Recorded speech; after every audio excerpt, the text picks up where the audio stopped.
welcome to the Recovery Daily podcast. I'm your host, Rachel Abbasi. I'm a grateful recovering alcoholic and stroke survivor. And today I'd like to talk about guilt. And this topic obviously is one that we don't talk about very much because it feels icky.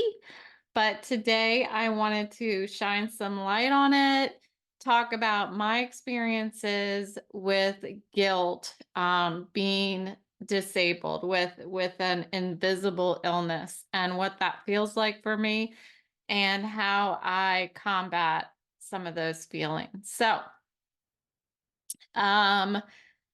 it can have negative effects on our well-being, right? And how we manage it effectively starts by acknowledging that it is a common emotion and it is very much shared by a lot of folks with disabilities, including myself. So I understand the layers of guilt that can accompany a disability. And it's not just what we can't do, but it's also how our condition impacts those around us. And we might feel guilty for not being able to work or needing to rely on disability benefits.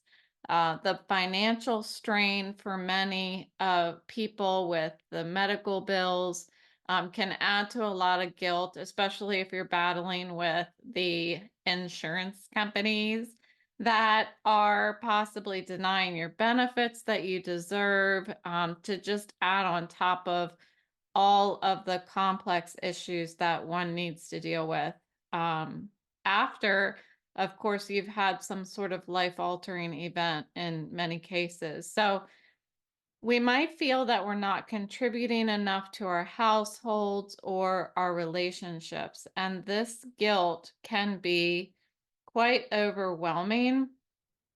It's essential to remember that being disabled is not our fault. So let's talk about the negative symptoms that guilt can bring. Guilt can wreak havoc on our mental and physical health. It can lead to difficulty sleeping, which number one, like if I don't get the right amount of sleep, especially with my condition, I just can't function. I can't do anything if I don't get enough sleep. That just happens to be one of the things that really kicks off my symptoms if I don't get enough sleep. So if I have additional stress that I might be imposing on myself, then it can cause me to have difficulty sleeping, and it just completely exacerbates my problems. It can also cause muscle tension. I don't know if I've talked about this, but I'm going to a chiropractor now also because of all of this tension that I've been holding in my neck. I think it's really because, well, it's a few things, but one is because I don't move my head as much, because when I move my head, it makes me not feel good.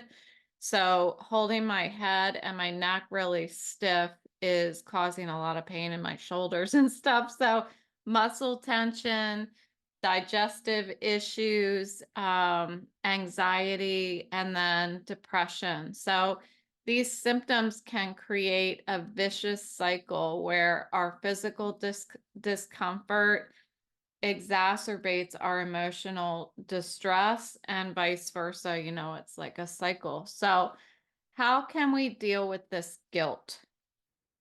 When you notice yourself feeling guilty, think about what triggered the guilt. Recognizing the source is the first step toward addressing it. So when I don't feel well enough to make dinner at night, for example, I feel guilty. I feel like not only can I not pull my weight financially because I'm making 60% of my pay because I'm on disability, well, now I can't even pull my weight physically either. And when I feel like my husband has to do more than me, I feel guilty when it's not 50-50. We've always been 50-50 on everything. I mean, yeah, he's always made more than me, but I ignore that. But now that I'm on disability, for some reason that stands out to me that, that I'm making less. Um, so it's my thoughts are exaggerated, and I'm going to talk a little bit about how we can reframe our thoughts in a minute. But um, that idea that it's not 50-50 anymore with my partner, not 50-50 by a long shot, is a struggle for me, and it makes me feel guilty. Um, Not only is he, doing all the work, he's working 10-hour days. And then he's also, when I don't feel well, he's got to feed us. He's the one who goes to the grocery store. He's the one who has to drive me to all my doctor's appointments.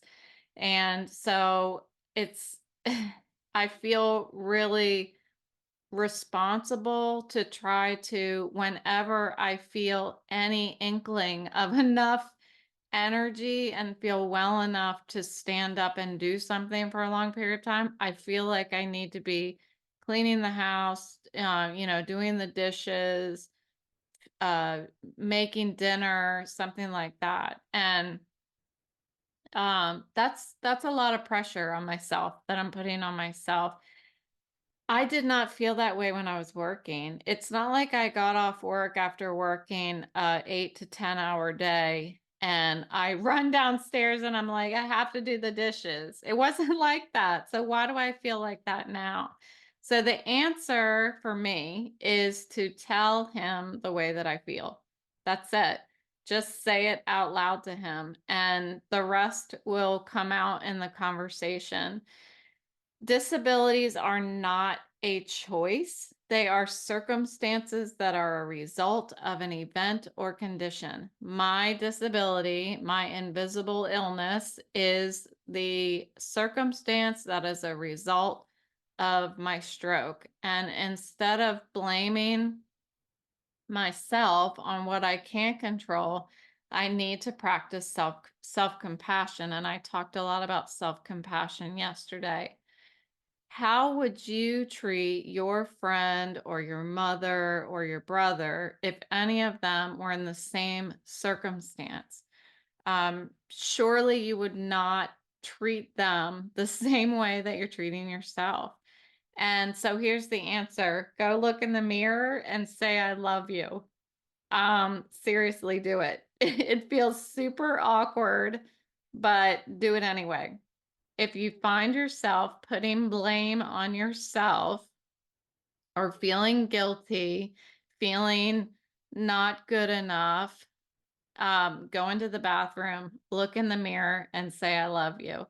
And I was actually, there's a friend of mine in sobriety, and he does this every morning. He looks in the mirror and says, I love you. And every single day. And that's what he shared with me. He's like, it feels awkward and it sounds really cheesy, but nobody has to know you're doing it. And I guarantee you that after doing it every single day for long periods of time, you will love yourself more and you will stop treating yourself worse than you would treat your friend.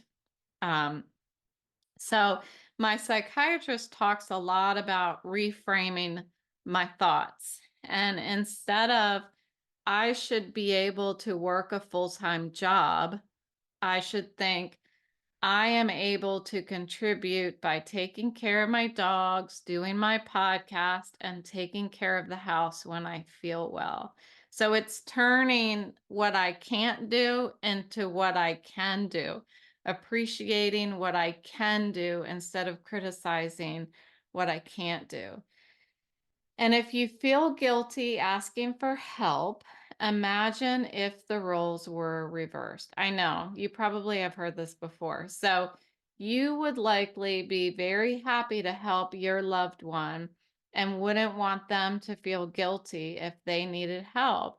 So be appreciative and kind, because I bet whoever is helping you is feeling good about it. So why are you feeling bad? You know, when somebody is helping us and they have this almost rewarding feeling on the inside that they're helping us, we are actually doing them a disservice by feeling guilty and being like, I'm sorry, I'm so sorry, I'm sorry. That takes away from some of the joy that they get to feel for being of service to other people. So let them do that. Like, let them feel good.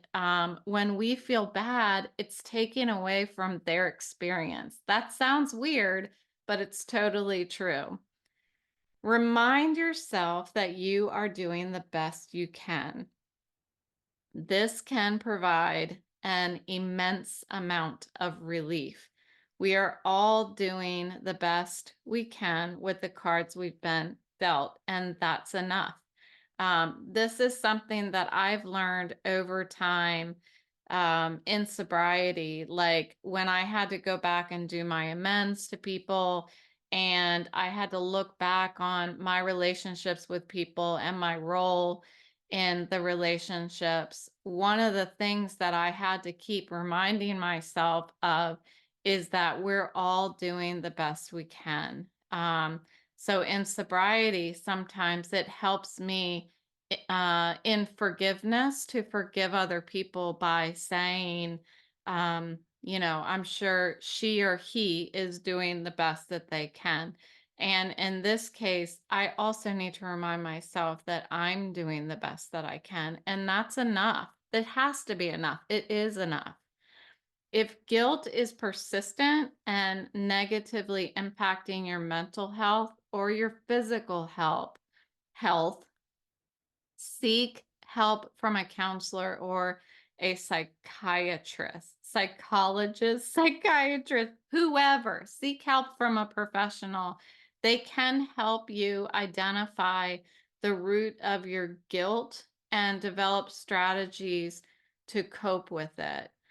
I was told in sobriety when I'd nearly begun the steps of AA that I would be amazed before I was halfway through. And it's true. Sobriety only got better and better with every year. And even last year, as I was going through the stuff that I'm going through now, I recognized that my love for myself had leveled up. Some of you may remember that episode. And I'm not trapped in unhealthy thinking in my sobriety. I need to apply this same stuff to my stroke recovery. You know, I'm wondering as I think about that, as I keep going, things are going to get better year over year. They have to, right? If I continue to practice the steps of AA and all of my affairs, that's what the program says, then everything continues to improve for me. And so I need to remember some of these principles of my sobriety program and continue to apply them here in my stroke recovery. I've learned that feelings are necessary and they are how we process stuff in life. I always felt like I was a victim of my feelings. I felt like feelings were uh I almost said are bloody. Yeah, but I don't know why I almost said that. But that's how icky, right? The feeling sometimes felt like it was a wound that was bleeding. That's what feelings sometimes feel like. I think that's why I was thinking of the word bloody. Sorry, but uh we need to let them happen. We need to let ourselves feel and let our feelings be what they are, but acknowledge them without letting them control us. I have felt anxiety. I have felt lots and lots of grief. I have felt loneliness. I have felt guilt, and I have felt so many more feelings as a result of my stroke, my vestibular disorder, um, and all of this disability stuff. I have several conditions that are all rounded up into my bucket of disability, and it's all invisible, and that impacts me on a daily basis. I have chronic pain every single day. I am constantly worrying about tasks that need to be done, being productive, pain management, maintaining my relationships. I put a lot of stress on myself when I really need to be focusing on getting better. Am I going to get better? I mean, that's a whole other emotional and mental challenge that I have. So the last thing I need to do is put even more pressure on myself. So in sobriety, we also talk about willingness versus self-will. Willingness means being able to accept help and acknowledge our limitations. And self will is trying to power through things on our own.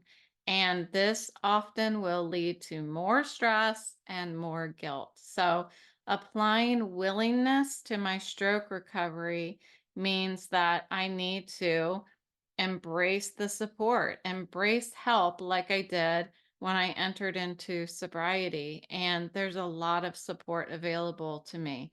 And being kind to myself, be willing to go look in the mirror and say, I love you, even if it feels weird and uncomfortable.